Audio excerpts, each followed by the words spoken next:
আলহামদুলিল্লাহ সাল্লাতু ওয়াসসালামু আলা মান লা নাবিয়্যা বা'দাহু ওয়া আলা আলিহি ওয়া আসহাবিহি ওয়া মান তাবি'আহুম বিইহসান ইলা ইয়াউমিদ্দিন, আম্মা বা'দ।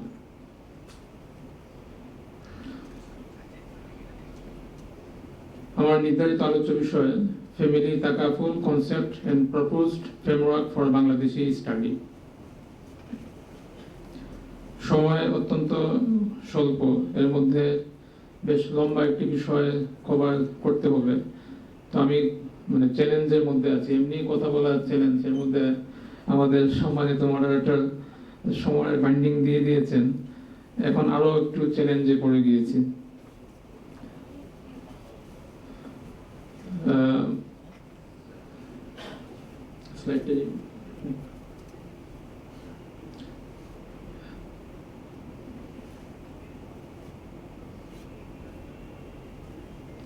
Topic to be covered.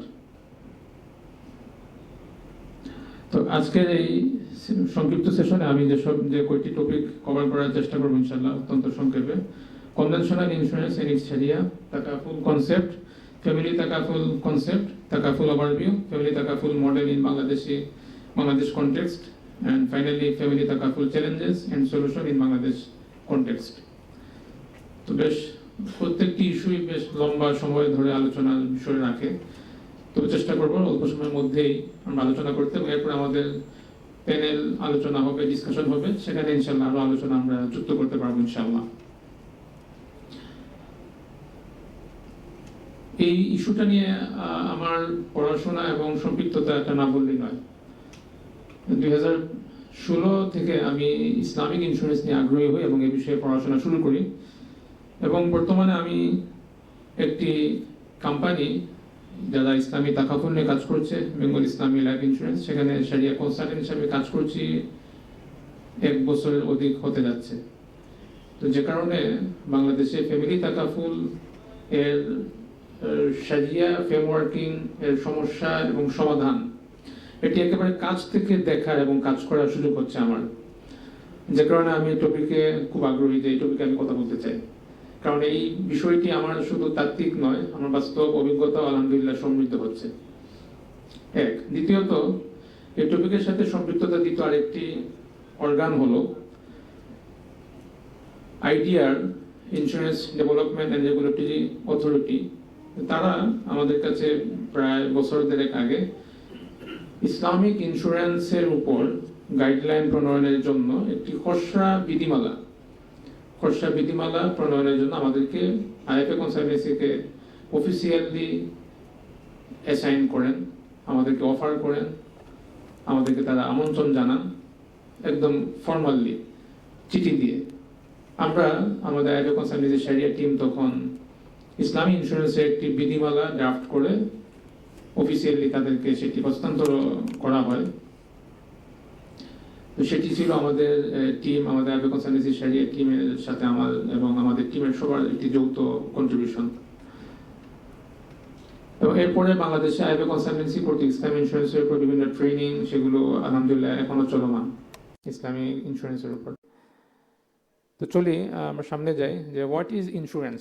খুব সহজে যদি আমরা, যেহেতু এখানে আমাদের অনেক নৌজওয়ান ভাইয়েরা আছেন, তরুণ অনেক আলেম আছেন, এবং ইন্স্যুরেন্স এই জন্য একটি প্রাথমিক ধারণা যদি আমরা দিই যে ইন্স্যুরেন্সটা আসলে বলতে আসলে কি বোঝায়, খুব সহজে যদি আমরা বলি যে ইন্স্যুরেন্স মানে হলো রিস্ক ম্যানেজমেন্ট, ঝুঁকি ব্যবস্থাপনার একটি অন্যতম কৌশলের নাম হলো ইন্স্যুরেন্স পদ্ধতি।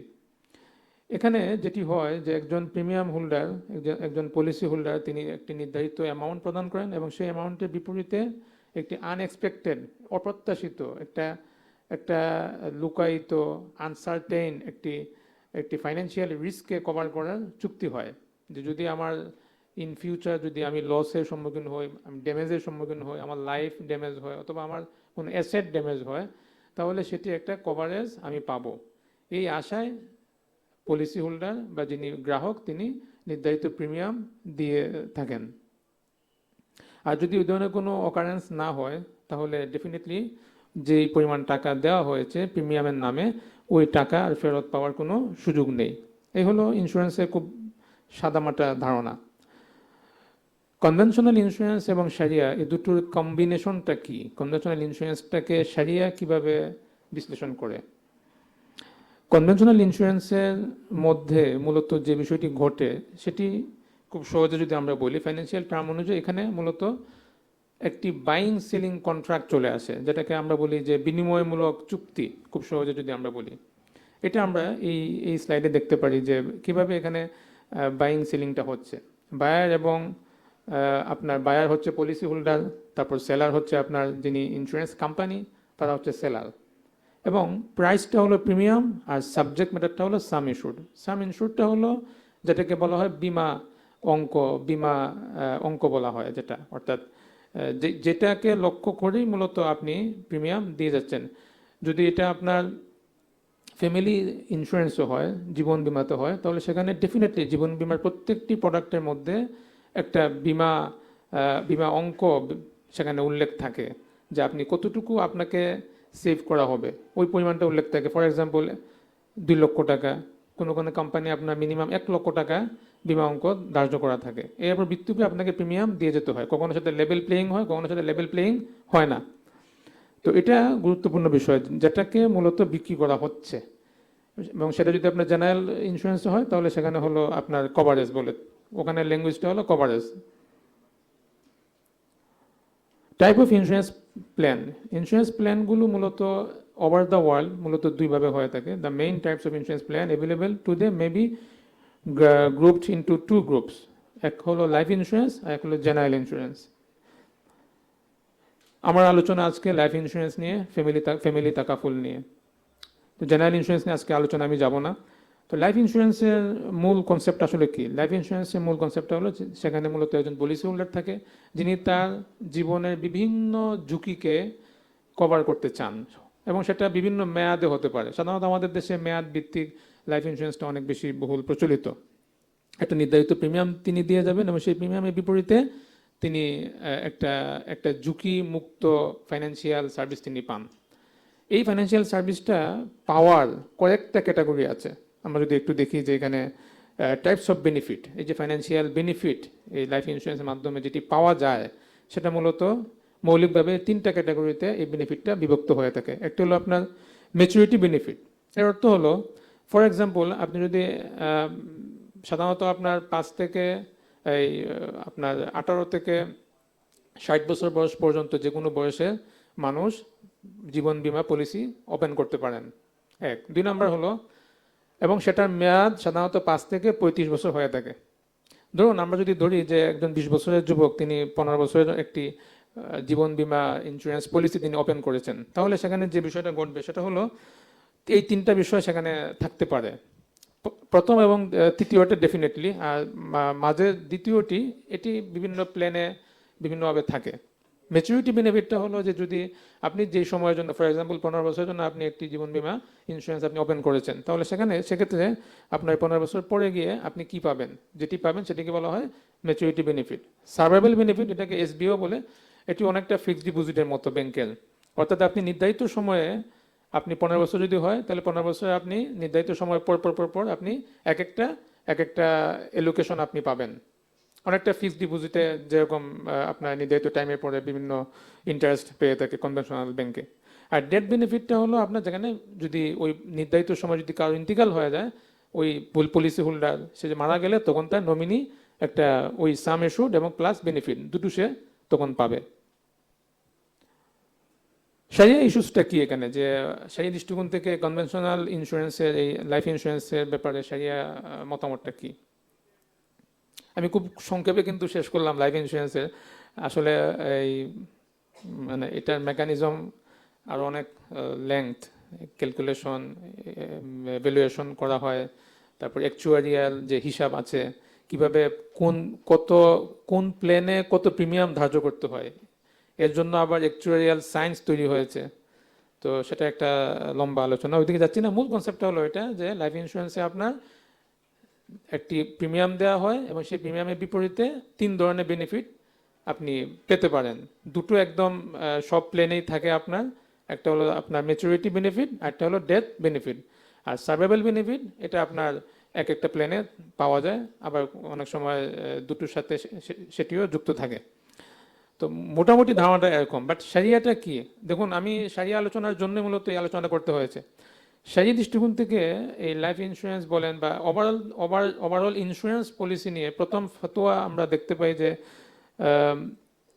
1834 খ্রিস্টাব্দে আল্লামা ইবনে আবেদিন রাহিমাহুল্লাহ প্রথম এই ব্যাপারে ফতোয়া ইস্যু করেন এবং তিনি যে ফতোয়া দিয়েছিলেন যে ইন্স্যুরেন্সের এই কনভেনশনাল যে পদ্ধতি এই পদ্ধতি বৈধ নয়। বস্তুত তিনি যখন এই ফতোয়া ইস্যু করেন তখন কিন্তু লাইফ ইন্স্যুরেন্স ছিল না। ইতিহাসে প্রথম আপনার আসে হলো জেনারেল ইন্স্যুরেন্স এবং সেটা হলো নৌ বিমা। হ্যাঁ, সেখান থেকে আপনার অগ্নি বিমা, তারপর হলো আপনার জীবন বিমা আরও পরে যুক্ত হয়। আজকে জীবন বিমা নিয়ে একটা ওভারভিউ আমি সামনে শেয়ার করব, খুব ইন্টারেস্টিং একটা ইনফরমেশন আছে। তো ওভারঅল ইন্স্যুরেন্স পলিসি চাই সেটা যে কোনো ক্যাটাগরির হোক, সেটা আপনার লাইফ হোক, নন লাইফ হোক, হেলথ হোক, কনভেনশনাল ইন্স্যুরেন্সের যাবতীয় প্ল্যানের মধ্যে মৌলিকভাবে ওলামা কেরাম তিনটা সারিয়া কম্পোনেন্ট এরকম তারা পেয়েছেন যেটার কারণে এই ইন্স্যুরেন্সকে বৈধ বলার সুযোগ নেই। এক নম্বর হলো রিবা, দুই নম্বর হলো মাইসির এবং তিন নম্বর হলো গারার। এই তিনটা এমন তিনটা ভাইরাস যে একটা থাকলেই যেখানে আপনার লেনদেন অবৈধ হয়ে যায় আনডাউটেডলি, সেখানে একটা নয় বরং তিনটা উপাদান, হারাম উপাদান আছে, যে কারণে বিশ্বের সকল উলামায়ে কেরাম বিচ্ছিন্ন এক দুটো মতামত ছাড়া বিশ্বের সকল উলামায়ে কেরাম এই ব্যাপারে একমত যে প্রচলিত ইন্স্যুরেন্স পদ্ধতি এটি শারিয়া সম্মত নয় এবং এর সাথে শারিয়ার মাকাসিদ কোনোভাবেই যায় না। এই ব্যাপারে বেশ কয়েকটা ফিক রেজুলেশন আমি এখানে স্লাইডে নিয়ে আসছি। আপনারা তো দেখতে পাচ্ছেন যে আউফি আজকে যে ইভেন্টের হোস্ট আউফি, তাদের 26 নং শারিয়া স্ট্যান্ডার্ডে এই বিষয়ে আলোচনা আছে। ইসলামী ফিক একাডেমি মক্কা, ইসলামী ফিক একাডেমি জিদ্দা এবং আপনার আরবের সৌদি আরবের যে আল্লাহদুদ্দাইম লিল বুহুস ওয়াল ইফতা, তাদের ফতোয়া। ইন্টারন্যাশনাল প্রায় সবকটি ফিক ফোরামের ফতোয়া হলো যে কনভেনশনাল ইন্স্যুরেন্স বৈধ নয় এবং কারণটা হলো রিবা, মাইসি এবং গারার। আমি ব্যাখ্যা করার সুযোগ নেই যে রিবা কিভাবে আছে, মাইসি কিভাবে আছে, আরও সময়ের দরকার হতো, প্যানেলে আলোচনা আসতেও পারে। চলে যাই যে এখন প্রশ্ন হলো যে যদি সেটা জায়েজ না হয় তাহলে আমাদের তাকাফুল কনসেপ্টটা তাহলে কি? এই তাকাফুল কনসেপ্টে যাওয়ার আগে একটা ব্রিজিং আমাদেরকে তৈরি করতে হবে। এই বিষয়টা খুব গুরুত্বপূর্ণ যে ইসলামী ফাইন্যান্সে আমরা যা চর্চা করি, যখনই আমরা কোনো প্রোডাক্টকে ইনপারমিসিবল বলবো, যখন আমরা কোনো প্রোডাক্টকে বলবো যে এটা illegal from the view of শরিয়া, তখন আমাদের সামনে প্রশ্ন আসে যে তাহলে লিগেল ওয়েটা কি? এই ইললিগেল এবং লিগেলের মাঝে একটা ব্রিজিং কনসেপ্ট নিয়ে আসতে হয়। খুব ইন্টারেস্টিং একটা পয়েন্ট এটা। এই ব্রিজিং কনসেপ্টটা হলো যে যখন আমরা ইললিগেল শরিয়া কোনো ইললিগেল পথ থেকে লিগেল পথে যাওয়ার চেষ্টা করব, মাঝে ব্রিজিং কনসেপ্টটা হলো যে আমাকে দেখতে হবে যে আমরা যেই বিষয়টার জন্য লিগেল ওয়ে বের করতে চাচ্ছি ওই বিষয়টা অবজেক্টিভ, ওই বিষয়টার আপনার যে গোল সেটা শরিয়া পারমিসিবল কিনা। কথাটা আমরা একটু যদি খেয়াল করি যে কোনো একটা বিষয়ে যদি তার অবজেক্টিভ পারমিসিবল না হয় তাহলে কিন্তু সেখানে তার কোনো লিগেল ওয়ে বের করার সুযোগ নেই ইসলামে। ফর এক্সাম্পল মুফতি তাকি উসমানী হাফিজাহুল্লাহ তার একটি প্রবন্ধে উল্লেখ করেছেন যে আপনার ফিউচার কন্ট্রাক্ট, এরপর আপনার ফরওয়ার্ড কন্ট্রাক্ট, গ্যামলিং, এগুলো শরিয়া অল্টারনেটিভ কি? ডেফিনেটলি এগুলো কোনো শরিয়া অল্টারনেটিভ নেই, কারণ ওটার লক্ষ্যটাই আপনার পারমিসিবল না। কেউ যদি বলে রিবার, সুদের অল্টারনেটিভ কি? অনেকে বলে সুদের অল্টারনেটিভ হলো ব্যবসা। আসলে সুদের অল্টারনেটিভ ব্যবসা না, সুদের অল্টারনেটিভ নেই। আপনি লাইটের জায়গায় ফ্যান লাগালে তো অল্টারনেটিভ হবে না, লাইটের জায়গায় লাইট লাগাতে হবে। তো অল্টারনেটিভ নাই, কারণ কি ওটা উদ্দেশ্যই সুদ মানেই হলো যেখানে আপনার রিস্ক আপনি নেবেন না, রিস্ক ছাড়া প্রফিট করবেন, এর কোনো অল্টারনেটিভ ইসলামে নেই। ইসলামের প্রত্যেকটা ট্রানজাকশন এরকম, যেখানে আপনার রিস্ক নিতে হলে, প্রফিট নিতে হলে আপনাকে রিস্কের ভাগ নিতে হবে, পোর্শন নিতে হবে। সুতরাং রিবা এ টু জেড হারাম, কিমার, মাইসির এ টু জেড হারাম, কোনো অল্টারনেটিভ নেই, এগুলো পুরোটাই হারাম। প্রশ্ন হলো যদি এরকম হয় তাহলে কিন্তু আমি লিগেল কোনো ওয়ে, যেটাকে আমরা বলি বাদিল বা শরিয়া অল্টারনেটিভ, সেটা বের করার কোনো সুযোগ থাকে না। বাট যখন আমরা দেখবো যে না অবজেক্টিভটা সঠিক, তাহলে আমরা অল্টারনেটিভে যেতে পারি।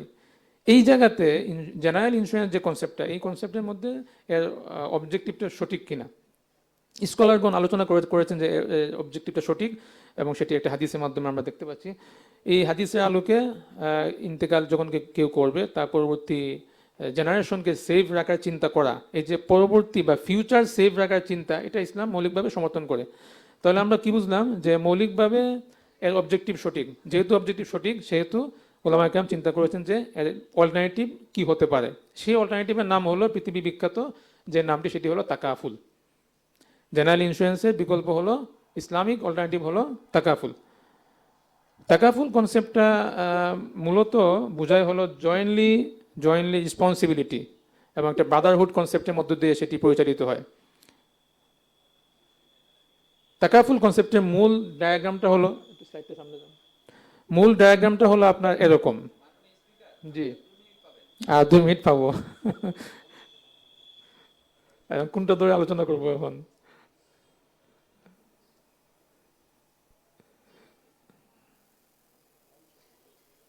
মানে, 2 মিনিটে শেষ করা যাবে না, তাহলে কোন পয়েন্টটা ধরবো সেটা চিন্তা করতেছি।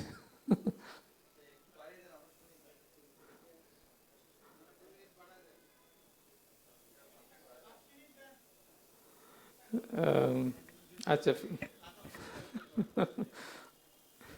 সময় তো আরো আরো স্পিকার আছে, তো শেষ পর্যন্ত ম্যানেজ করা যাবে না। মেইনলি আমরা অন্যদের কাছ থেকে শুনবো, না হলে পরে কোশ্চেন অ্যান্সার সেশনে এটা কভার করে দিব। হ্যাঁ, সাবজেক্টই তো ফ্যামিলি তাকাফুল, চলে আসবে এটা। জি, তো তাকাফুল শব্দটা যেহেতু আরবি শব্দ, অনেকের কাছে হয়তো নতুন মনে হতে পারে। মূলত এর দ্বারা বোঝানো হয় যৌথভাবে দায়িত্ব গ্রহণ করা। এই শব্দের মধ্যে একটা গুরুত্বপূর্ণ বার্তা নিহিত আছে। কনভেনশনাল ইন্স্যুরেন্সে যৌথ জয়েন্টলি রেসপন্সিবিলিটি নেওয়ার কোনো কনসেপ্ট নেই। ওখানে আপনার ব্যবসা, প্রিমিয়াম হোল্ডার বা পলিসি হোল্ডার ওরা টাকা দিচ্ছে, যারা ইন্স্যুরেন্স কোম্পানি ওরা সেই টাকা নিয়ে ব্যবসা করছে, ঝুঁকি অ্যানালাইসিস করছে, কার ঝুঁকি কীরকম হবে, ঝুঁকিটা যেন বেশি না হয়। এজন্যই আপনার অ্যাকচুয়ারিয়াল সায়েন্স সেখানে তৈরি হয়েছে। পুরোটাই একটা বিজনেস কনসেপ্ট। বাট এর বিপরীতে আপনার তাকাফুল কনসেপ্টের মূল অবজেক্টিভটাই হলো যে এখানে যৌথভাবে আমরা একে অপরের বিপদে পাশে দাঁড়াবো, যৌথ দায়িত্ব গ্রহণ করা। তাকাফুল শব্দের মূল মিনিংটাই হলো যৌথভাবে একে অপরের দায়িত্ব গ্রহণ করা। এই শব্দের মধ্যেই ইসলামের একটা সুন্দর মেসেজ নিহিত আছে যে ভবিষ্যৎ ঝুঁকি আসতে পারে, সেই ঝুঁকিকে নিরসন করার জন্য আমরা যৌথভাবে কাজ করব। সেই যৌথ কাজটা শারিয়ার ফাইন্যান্সিয়াল কি ধরনের ফ্রেমওয়ার্কের মধ্য দিয়ে হয়, ওই বিষয়টাই আমি আলোচনায় যেতে চাচ্ছি যে ওই যৌথ দায়িত্ব গ্রহণের শারিয়া ফ্রেমওয়ার্কটা ফ্যামিলি তাকাফুলে কিভাবে হয়, বাংলাদেশে কিভাবে হচ্ছে, সমস্যা কোথায়, উত্তরণের উপায়টা কি। ফ্যামিলি তাকাফুলে যৌথ দায়িত্ব গ্রহণের মূল কনসেপ্টটা হলো আপনার, স্লাইডটা চেঞ্জ করেন, এই ডায়াগ্রামের মধ্যে আছে। এরপরেরটা, এখানে আপনারা যদি খেয়াল করেন, এটা তো মাইকটা, এখানে আপনারা যদি খেয়াল করেন দেখেন যে একেবারে উপরের দিকে যে পার্টিসিপেন্টকে বলা হচ্ছে পলিসি হোল্ডার। এটা বুঝলে আমরা অনেক কিছু আমাদের সামনে স্পষ্ট হয়ে যাবে ইনশাল্লাহ। পলিসি হোল্ডারকে ইসলামিক তাকাফুল পরিভাষায় over the world policy holder বলা হয় না, পার্টিসিপেন্ট বলা হয় বা কন্ট্রিবিউটর বলা হয়। এটা একটা টার্ম। তো পার্টিসিপেন্ট আপনার হলো পলিসি হোল্ডার। খেয়াল করেন, আমি এই ডায়াগ্রামটা একটু আমরা এক্সপ্লেন করি। এরপর হলো কন্ট্রিবিউশন দেখুন শব্দ চেঞ্জ। কন্ট্রিবিউশন হলো প্রিমিয়াম যেটা সে দিচ্ছে, এটাকে ইসলামিক পরিভাষায় বলা হয়, ইসলামিক তাকাফুল ওয়ার্ল্ডে এটাকে বলা হয় কন্ট্রিবিউশন। কারণ এটা কোনো ওই প্রাইস না, প্রিমিয়ামটা কোনো প্রাইস না, এটা একটা কন্ট্রিবিউশন। তাহলে পার্টিসিপেন্ট কি দিচ্ছেন? কন্ট্রিবিউশন দিচ্ছেন, যেটাকে আপনার প্রিমিয়াম বলা হচ্ছে। এই কন্ট্রিবিউশনটি খেয়াল করে দেখুন, এই কন্ট্রিবিউশনটি তারপরে দুটো খাতে বিভক্ত হয়ে যাবে। একটি হলো ইনভেস্টমেন্ট ডান দিকে, এবং একটি হলো general Takaful fund.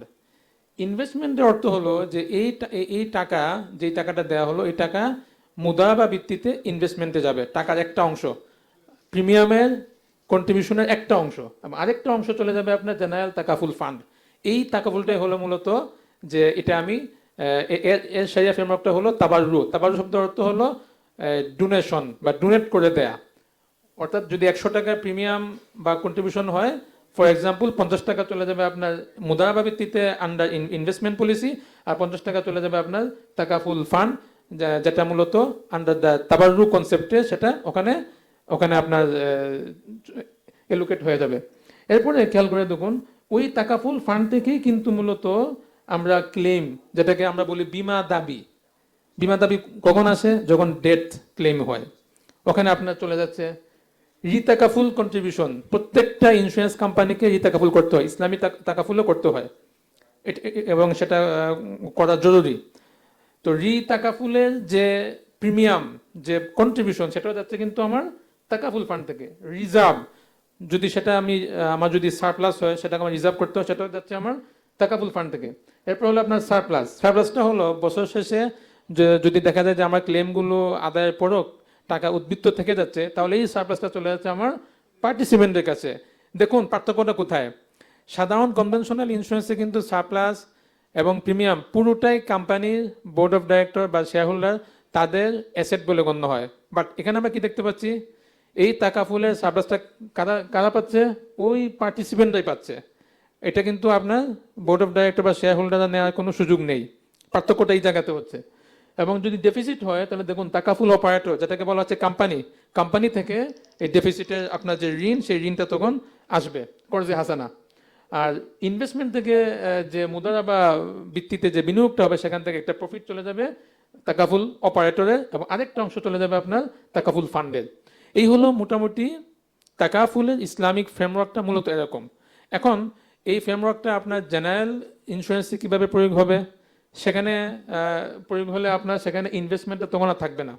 General insurance ইনভেস্টমেন্টের অংশটা নেই, সেখানে শুধু তাকাফুল অংশ থাকে এবং ওয়াকালা অংশ থাকে। অর্থাৎ 100 টাকা প্রিমিয়াম দেওয়া হলে 50 টাকা ওকালাতে যাবে আর 50 টাকা আমার তাকাফুলে যাবে, গেল একটা।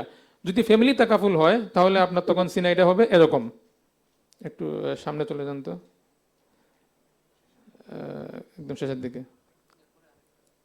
আরো সামনে যান।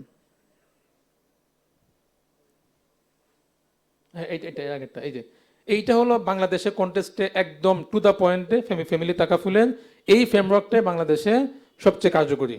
এবং আমি আলহামদুলিল্লাহ এটা একটা প্রতিষ্ঠানে বেঙ্গল ইসলামী লাইফ ইন্স্যুরেন্সে আমরা কাজ করছি, এই ফ্রেমওয়ার্ক নিয়ে আমরা কাজ করছি এবং এটাকে আমরা সেখানে প্রতিষ্ঠা জন্য কাজ করে যাচ্ছি, এবং সোফার এটা অনেক দূর এগিয়ে গিয়েছে এই ফ্রেমওয়ার্কটা। বাংলাদেশের প্রেক্ষাপটে ফ্যামিলি তাকাফুলের জন্য এই ফ্রেমওয়ার্কটা সবচেয়ে কার্যকরী। এটা আমাদের দীর্ঘ, আমি যেহেতু ওই ইন্ডাস্ট্রিতে কাজ করছি, প্র্যাকটিক্যালি সময় দিচ্ছি আমি, এটা হলো আমার অবজারভেশন। তো এখন অলরেডি 7 মিনিট হয়ে গেছে।